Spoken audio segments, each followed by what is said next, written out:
This is Trust the Profits 10-Minute Rundown.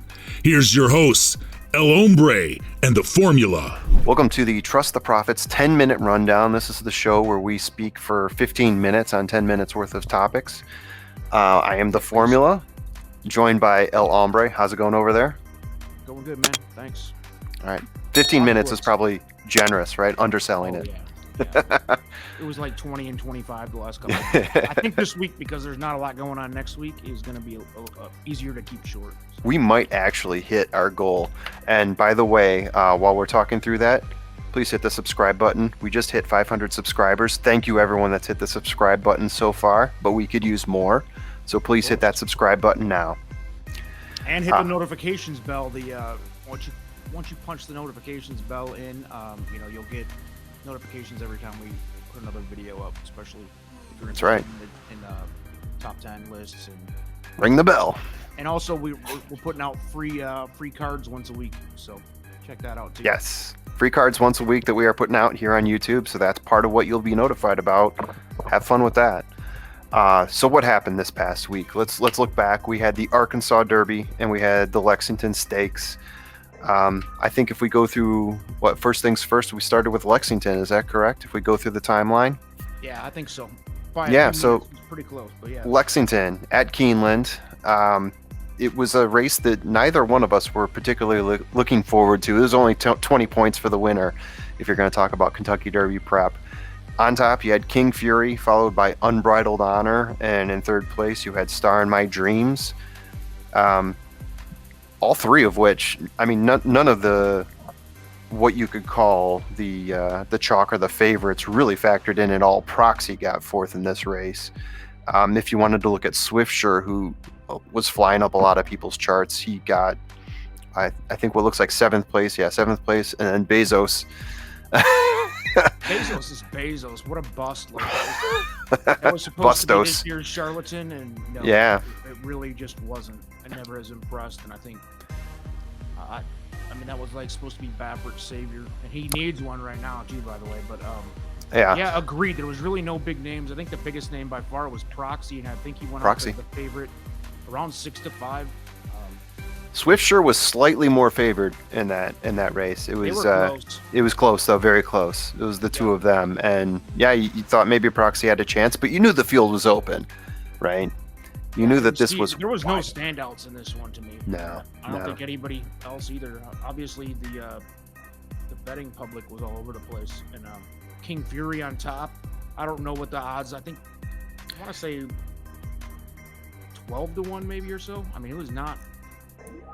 Yeah. The odds on him. I think the payout on him came out 18. The payout on him came out 38-40. Oh, so even higher than that. Yeah, and Unbridled Honor was in the same neighborhood in terms of odds. It was only like maybe a point and a half higher. So I guess the first question to close out this discussion, because I think we can agree that nobody in this race is going to make any noise in the Kentucky Derby. If even show up in the Kentucky Derby, maybe Proxy. I mean, it didn't make enough points to make more of a dent. Neither did Hockey Dad. Those were two horses we talked about last week. I don't think either of them made more points or made more of a case to be in the Kentucky Derby. Maybe they get in because there's room and they just sort of eke their way in. But both of those horses needed a win there to be, any type of to be taken seriously, I guess. But I don't think there's any repercussions of this that are going to matter for the Derby, to be honest with you. Absolutely not. Absolutely not. And so it was bombs away. Congrats to anybody who had those horses in their bets, because we certainly did not. Yeah, whoever looked at King Fury and thought that was going to be their bet. Unbridled Honor, I guess I could see you making a point for that horse, but King Fury, a lot of thirds and fourths in races that were not nearly as big as this, although this really wasn't that big either. I didn't see that it had a path into victory for this race. Maybe if you take a look at classing a little bit, I think that was the path that I saw to pick Unbridled Honor. And King Fury was, I think they had sort of the best median class of the bunch.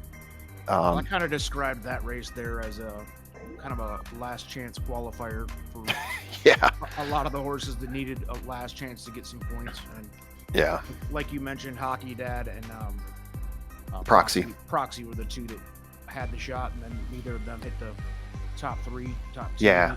I think they were both between 20 and 25th in terms of points, and I think Proxy may have gotten 2 more points since he got 4th, but not enough to really convince anyone that he's going to be doing a lot of screaming and yelling. So let's move along to the race that did impact everybody's Kentucky Derby projections in a big way, especially if you were a huge Baffert and Concert Tour supporter. Yeah. Which I've been harassed and called out for a fist fight on YouTube. If you follow that, some dude, I'm not even gonna give him the honor of mentioning his name, is Please don't. wanting to fight me over the fact that we had Concert Tour at number 3 last week on our top 25 list. Oh, because he wanted him number 1, right? Yeah, he was so upset. Oh, there's so many people out there. So of course I I took a jab right after the race and said, "How was your day?" And, yeah, I mean, Concert Tour. and now he wants the fist fight, but we're not going to give him the honor. So. No, of course not. Concert Tour. How do I describe this? We've always had him in our top 5 or thereabouts, right? I think maybe he slowly worked his way up, and as high as 3. We never had him higher than 3, which is at this right. Point, and even last week, point. you saw that I should have moved him up to 2nd, but instead, Rock Your World, I leapfrogged him up above Concert Tour. Not because I thought Concert Tour was going to lose this race, but I just thought that Rock Your World, when he ran, looked more impressive than Concert Tour. I know Concert Tour knocked out Caddo River at the Rebel weeks and weeks back. That was probably his most impressive looking race, but I still didn't see like the blowaway that you hope to see. We just talked about before this recording, Tis the Law, when he was racing and moving up to the Kentucky Derby, going through his prep races, was just blowing horses away. Authentic, right? Other than the one race where he was getting trapped, looked really strong moving up to the Kentucky Derby. Charlatan blows the doors off of everyone. Even King Guillermo and some of those horses that were a lot stronger looking to me last year than Concert Tour was this year. But we played ball and bought into some of the hype. At least we never bought into it fully, but I was waiting to see him lose. Let me just put it that way. The reason he kept moving up is because he didn't lose, and there were other horses that were losing in races that obviously nagged them on my chart. But I was having a hard time putting him number 1, like some people were on Twitter. I was having a hard time even putting him up to number 2, even after Life is Good dropped out, or we saw Greatest Honor lose, right? I still, in my heart of hearts, could not put him any higher than 3. And now this happened. With all that said, though, we still expected him to win. And I'll go as far as say I expected him to win easily here at the Arkansas Derby. As did I. He has beaten everybody in that race before fairly handily, and I just thought it was a weak field. Caddo River, no insult to him. He's had a nice run in 2021, but I don't think anybody was going to argue that Caddo River was going to be a Derby champion either. It was 6 horses, 9 furlongs, so that means nobody should be getting trapped in anywhere. There's a lot of room to make some space in there to run the race that you want to run. All these horses he's beaten before. I think maybe the only exception was Last Samurai. There was one horse in here I don't think he beat, but even Superstock, I think, came in fourth at the Rebel, something like that. It was one of these races where Concert Tour had beaten him in Caddo River, etc., etc. Hosier came in 2nd. In the Rebel, came in last in this race. Get Her Numbers thrown in the mix there as well. But yeah, I mean, we talked about it last week. This was the biggest slam dunk, and for Concert Tour to not even place is just embarrassing and surprising, and you wonder what's going to happen with Concert Tour next. Yeah, I think if Concert Tour could have placed there, everybody could have kind of wrote it off as one of those. A bad day, but he's going to be bounced back strong. But for him to get 3rd, and he was beaten pretty bad, and there's speculation whether he's even going to be going to the Derby at this point. That's a shock. Yeah, and we'll talk about that, I think, in a minute. Should we move on to the top 10? So the Arc Derby, it was Superstock, Caddo River, Concert Tour, and Get Her Number was the top 4. There you go. We finally said it. Yeah, there it is. Yeah. And Superstock leading into this race. We did have one formula that did predict the top 3, obviously not in this order. But just looking at Superstock and what it's done, it felt like there was nothing leading up to it winning this race. Like no indicators that I was looking at least, and maybe someone smarter than me can point out some. like I said, one of our formulas had the top 3 predicted, but I don't know how you put Super Stock as your number 1 there. And I don't know how, if you're building an exotic, you even put him in as your 2 or 3. From a gambler's perspective, you try to find some value, and that's Yeah. really a value bet on him. Made sense. There's definitely some people who had Yeah. winning bet. But yeah, with that said, let's move to the top 10. Let's move. I guess we might as well hit them one at a time real quick. In 10th spot, we kind of made a collaboration effort here to pull together the and this will probably be our last, unless there's some major injuries or, concert tour decides not to run, Yeah. but somebody else pulls out. But this is probably going to be the final 10 top 10 contenders of the year. And it's been a fun, awesome Derby prep season so far. So I think this could be the Sure last has. list we put out. Yeah. In the 10th spot is Soup and Sandwich, and that's a horse that nobody ever would have thought was going to be in the top 10 2 or 3 weeks ago. Yeah.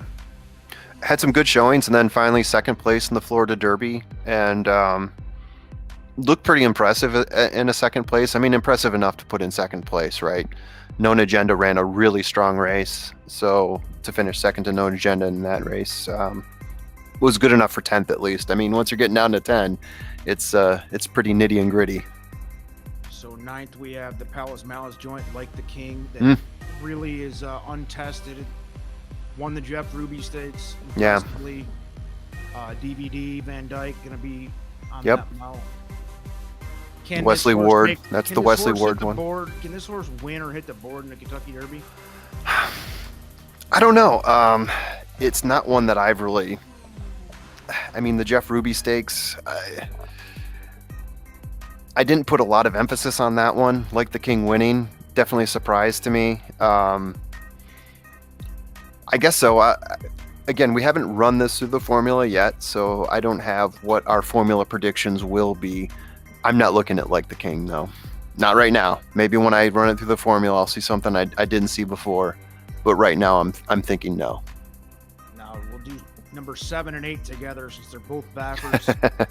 Baffer's Yeah. big hopes again 2 or 3 weeks ago. Life is Good was still in the picture, and I think there was some hope with Prevalence and a couple others, and he looked like he had the normal stable of 5 monsters. And right now, this is looking like the weakest crop of Baffert effort horses in at least a few years. As far as he's got 2. With Concert Tour and Medina Spirit, who we have 7 and 8, he's got 2 good horses here without question. They both have won big races. They both are coming off. Well, Medina Spirit, first of all, was second in the Santa Anita Derby, lost to the world pretty handily again. And Concert Tour just got beat up in the last outing there this weekend. So Yeah. we both kind of toss this around. I think both of these horses are kind of in the same boat. Like the bottom half of the top 10, probably not going to win, but could either of them upset the apple cart and win the Derby? I think Medina Spirit is a very interesting horse. Not to win, but at least to make a showing, right? Medina Spirit, this is a horse that has run a number of these prep races, looked very impressive, and has either come in first or second every single time. So it's a horse that has finished well, has gotten its nose up in the clear, and has figured out a way to make it to the money. It's also a horse that, because it's finished in second a number of times, is probably not going to get the greatest odds. This is probably one of my, if Baffert puts him in, probably one of the horses that I would want to put into some sort of, exacta trifecta here. Yeah, I think To get a value, right? It's a good value horse. I guess that's what I'm trying to say here. Yeah. And would you be absolutely floored if Medina Spirit somehow won the Kentucky Derby? I wouldn't, personally. We're getting into the point now in our list, and again, this is something we talked about before. Without seeing a complete blowaway, without seeing a 'tis the law charlatan type horse along the way, right? I would not be shocked to see 1 through 8 winning the Kentucky Derby. Surprised, maybe. Shocked, no, right? We've got our favorites here. We think that, it's someone within the top 3 is most likely to win the Derby, but there just isn't enough separation between the top tier and then the next tier below. And I think when you go from 4 down to 8, that's the next tier below. Yeah, so at 6 we have Helium, which is probably the least proven of this next. Oh, can I say one more thing about Concert Tour? I apologize. Go ahead. I just wonder, right? I mean, I can't see Baffert not putting Concert Tour in, because just 3 days ago, Concert Tour was unbeaten, was running very strong figures, didn't really put anything forth into a major 10, 12 horse race, but was looking pretty strong, and the Rebel Stakes looked like a very strong horse. This could be some recency bias that we're all saying Concert Tour doesn't look ready. I know it's only 3 weeks until the Derby, but there's no reason to believe that just wasn't a stale, bad race for Concert Tour, and all of a sudden comes back to the form that people are expecting it to. It's happened before. Right, exactly. I mean, a lot of people were looking at Authentic's bad race last year. I can't remember which race it was, but there was Authentic off last year, if I'm being honest, because of that. Exactly. I didn't like him at all at the Derby, and he went off at 6 or 8 to 1, whatever he went off, and yeah, he beat Tisdale. I mean, squared him up, match race down the stretch, and beat him. Yeah. So yeah, but Concert Tour may have that type of run in him. I'm not on it, but yeah, that's another one. Would you be floored if that happened? I wouldn't. I wouldn't be, but I would probably be more surprised. I think I'm probably more apt to think Medina Spirit could probably win than Concert Tour at this point. Concert Tour, I still don't, I can't remember the largest field that he's run in, but I want to say I've never seen him in a field no greater than 7, maybe 8. Right, I want to say they've all been very small fields. None of these like 10 to 12 horse fields, or 15 where to 20 like the Derby's going to be. Oh yeah, nothing like that. But some of these races, it gets different. We know this from a picking perspective. Once you get up to a certain number, right, there's so many more interactions that happen, so many more things that happen in terms of horses getting trapped, getting pushed into the rails. So many more things happen when you expand those fields. Yeah. So we don't know how Concert Tour is going to react to that, in my opinion. And I think that was my biggest risk going into last race, and it would be my biggest risk for him going into the Derby.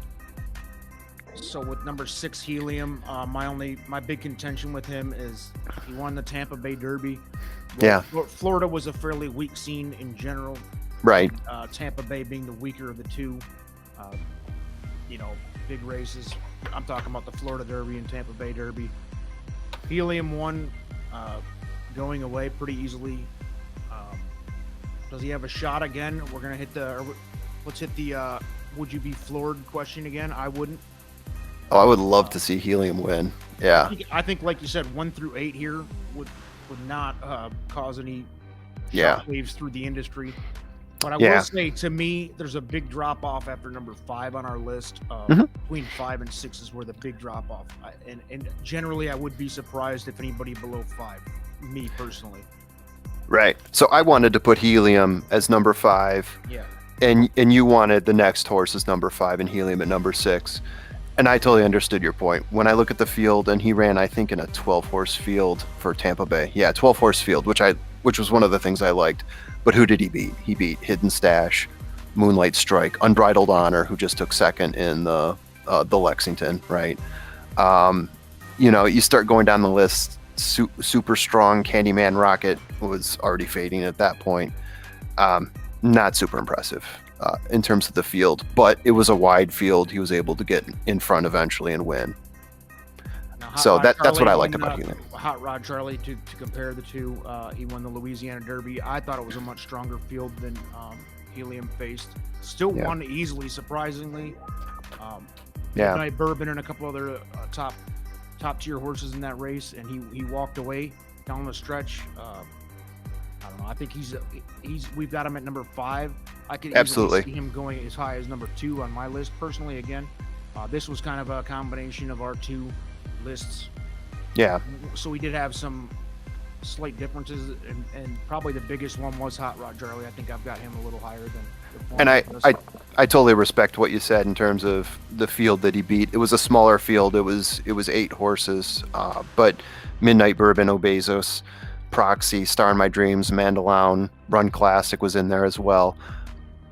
Hands down, if you're looking at the top tier horses there. I think 3 of those horses you just mentioned are just outside of the top 10. You could even argue that Obezos and Midnight Bourbon could be. Yeah.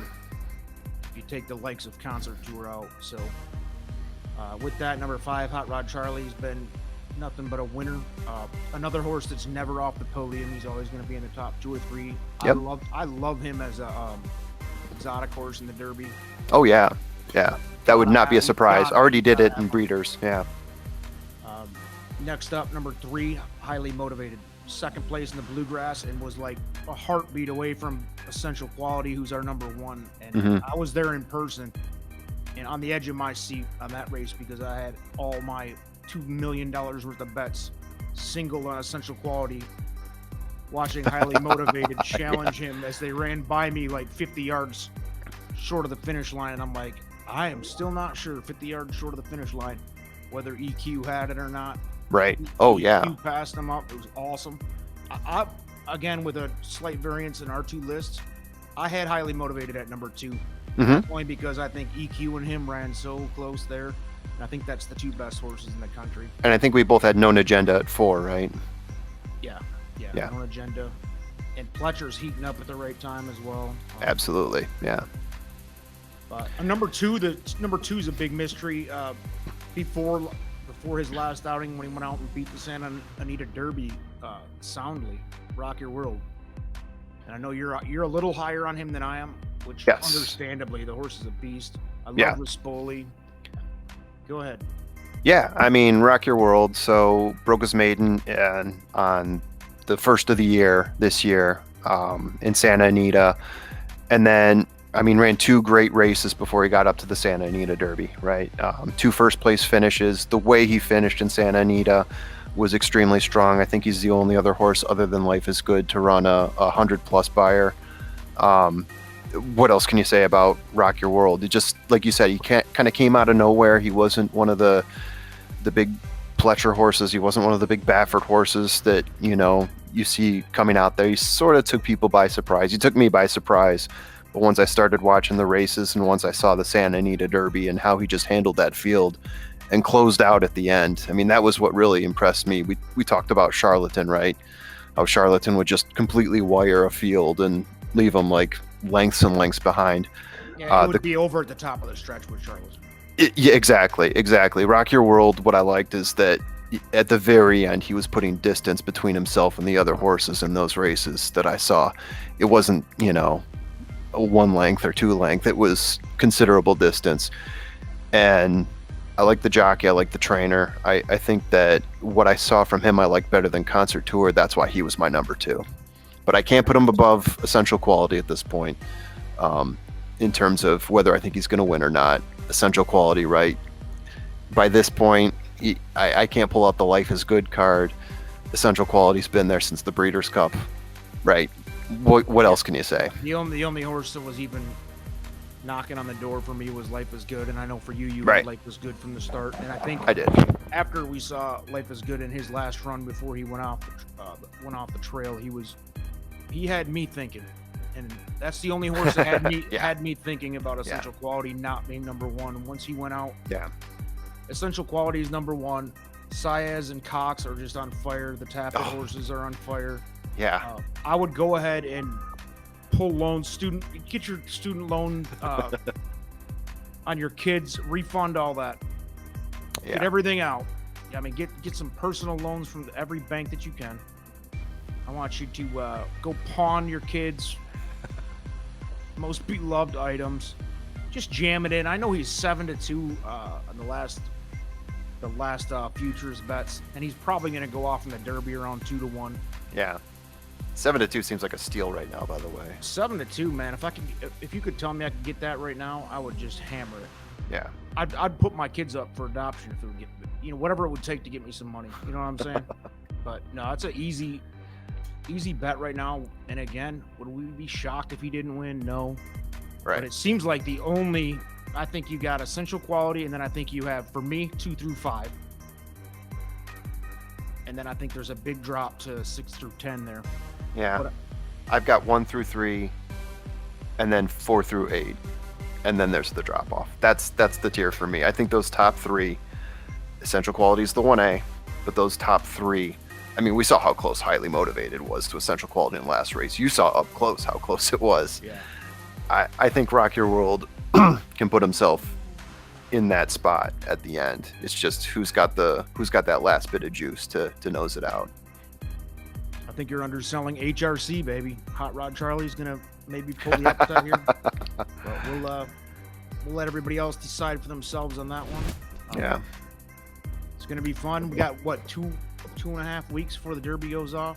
Yeah, 2.5 weeks. May Not much 1st. in between, other than I'm sure there's gonna be some surprise pullouts that trainers and owners decide not to run or whatever else. But that's gonna be the only changes from here. And I think this pretty much sums it up, man. It's gonna be awesome. We'll probably put a couple shows out in between now and then, but I don't see any reason to touch on this list again. Yeah, I think it's pretty much sealed at this point. Yep. So, anything else before we break it away? And Nothing for me. Again, subscribe. hell yeah. Good luck to everybody in their bets, and stick with us. We're going to be posting videos weekly. We like the formula said earlier, we've gotten up to 500 subscribers as of today, which is great. And thanks everybody for the growth. But Let's get 1,000 by the Derby. Let's do that. Tell your friends. Spread the truth. 1,000 by the Derby. do it. We can do All that. Come on. Peace out, everybody. Thanks again for joining us. Talk to you soon. Bye.